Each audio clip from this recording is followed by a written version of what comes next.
ఏదైతే సభలో జరిగిందో అది బయట ఉన్న ప్రజలందరూ చూసి కూడా ఈరోజు ఏదైతే సభలో జరిగిందో అది బయట ఉన్న ప్రజలందరూ చూసి కూడా బాధపడే సంఘటన. ఎందుకంటే కొత్తగా ఎన్నికైన ఎమ్మెల్యేలను కూడా చాలామంది ఉన్నాం.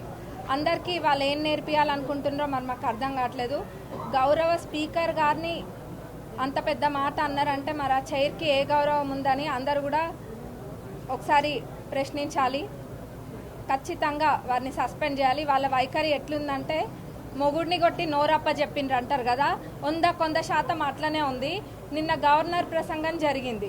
కనీసం వారు ఏం మాట్లాడుతుండ్రో కూడా ఎవరికి వినిపించకుండా వీళ్ళు ఎంత గోల గోల గోల. ఒక కాలేజ్ స్టూడెంట్స్ లేకపోతే ఏదైనా ఎక్కడికైనా వెళ్తే ఎట్లుంటుందో అంత రాదాంతం. అసలు నిన్న జరిగింది ఏం లేదు, ఉత్త ప్రసంగానికే వాళ్ళు అంతగానో మాట్లాడినరు.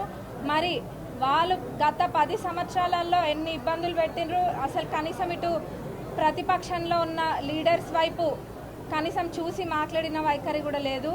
మరి ఈరోజు వాళ్ళు మాట్లాడుతున్నారు, అది కూడా గౌరవ స్పీకర్ గారిని పట్టుకొని సభకి సంబంధం లేదని మాట్లాడడం మరి అది ఎక్కడ కూడా ఎప్పుడు కూడా చరిత్రలో లేదు.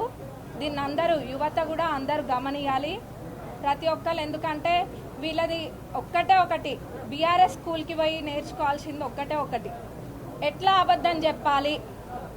పిహెచ్డి అందులో వాళ్ళందరూ కూడా పిహెచ్డి చేసి ఉన్నారు అబద్ధం చెప్పడంలో. అబద్ధం నలుపుని చూపించి తెలుపు అని 10 సార్లు అంటే అది తెలుపు అయిపోతుంది అన్నట్టుగానే వాళ్ళు ప్రవర్తిస్తున్నారు. సంవత్సరంలోనే ప్రభుత్వం ఎంత చేసినా కానీ దాన్ని తప్పుదోవ పట్టిస్తున్నారు. అవి అందరూ కూడా గమనిస్తున్నారు. ఇప్పుడు ఇవన్నీ పక్కన పెడితే ముఖ్యంగా వాళ్ళు దళిత ముఖ్యమంత్రిని చేస్తా అని చెప్పి కూడా చేయలేదు. అది చేయకపోతే ఇది చేస్తామని ఏదేదో మాట్లాడినరు. మరి కనీసము దళితులు ఒక స్పీకర్గా ఉంటే కూడా జీర్ణించుకోలేకపోతుండ్రు. మరి వీళ్ళు ఎవరికేం నేర్పాలనుకుంటున్నారో అందరు కూడా ప్రశ్నిస్తారు. ఖచ్చితంగా వీళ్ళ సస్పెండ్ చేయాలని అందరం కూడా కోరుకుంటున్నాం. Please subscribe Telugu politics.